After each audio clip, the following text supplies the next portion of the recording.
सारण के अमनौर स्थित अपने आवास पर आयोजित एक प्रेस कॉन्फ्रेंस में बोलते हुए सांसद सह भाजपा के राष्ट्रीय प्रवक्ता राजीव प्रताप रूडी ने जदयू के स्पेशल स्टेट के मांग की हवा यह कहकर निकाल दी कि बिहार में विकास की कोई दूरगामी नीति ही नहीं है।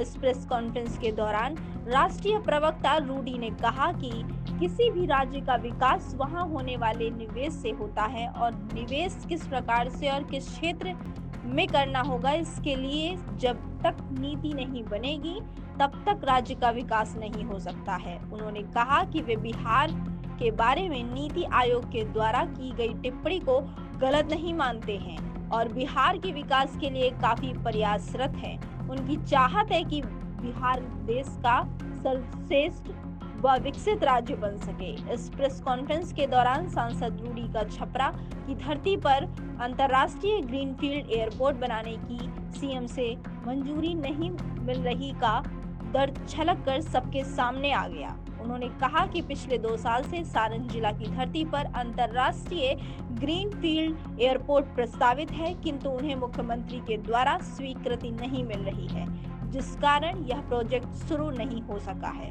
उन्होंने कहा कि यहां ग्रीनफील्ड एयरपोर्ट का निर्माण शुरू होने से करीब 8,000 करोड़ का निवेश होगा, जिससे सारण जिले के साथ साथ आसपास के जिले भी काफी विकसित होंगे।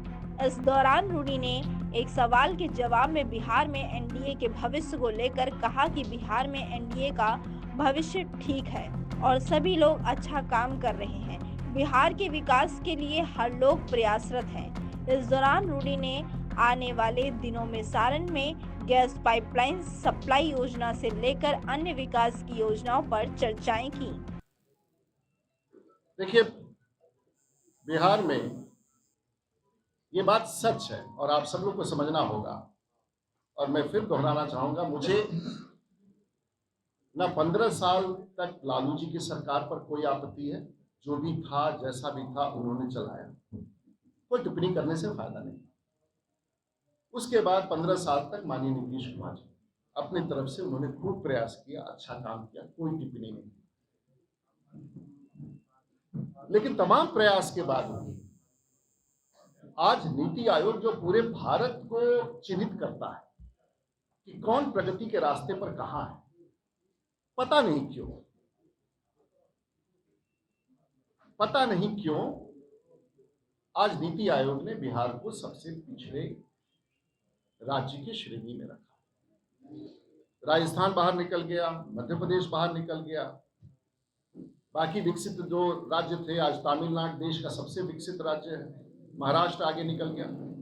लेकिन जब कोई प्रतिवेदन में, और वो सक्षम प्रतिवेदन है, अगर किसी राज्य को पिछड़ा घोषित किया जाता है तो मेरी समझ है, मैं बहुत बड़ा विशेषज्ञ नहीं हूं, बहुत बड़ा जानकार नहीं हूं, मेरी समझ है कि निवेश से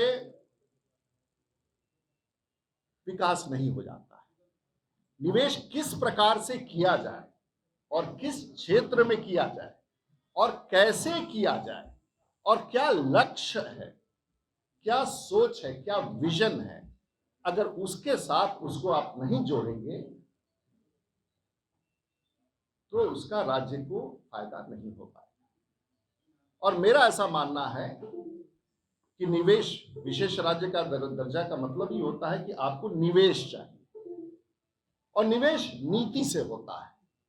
तो सबसे पहले हमें संरचना के क्षेत्र में, बंदरगाहों के क्षेत्र में, पोर्ट के, नदियों के क्षेत्र में, बाढ़ प्रबंधन के क्षेत्र में, आईटी के क्षेत्र में हमारा लक्ष्य क्या है, उसको निर्धारित करके रोड मैप बना करके फिर भारत सरकार के पास जाना चाहिए।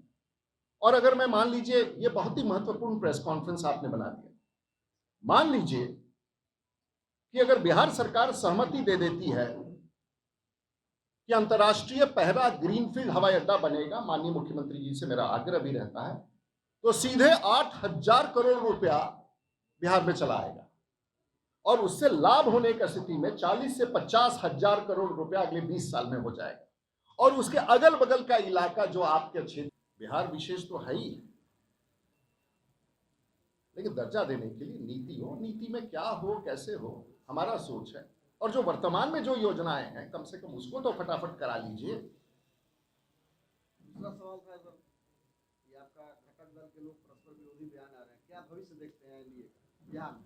बिहार में एनडीए का भविष्य बहुत ही मजबूत है। हमारे माननीय मुख्यमंत्री जी के नेतृत्व में बहुत ही अच्छा सरकार चल रहा है और बिल्कुल है, आंतरिक रूप से कुछ विमर्श होता है, विमर्श को पॉलिटिकली इंटरप्रेट करना उचित नहीं होगा और हम संकल्प के साथ बिहार की सरकार और बिहार के मंत्रिमंडल में शामिल सभी सदस्य बहुत अच्छा काम कर रहे हैं।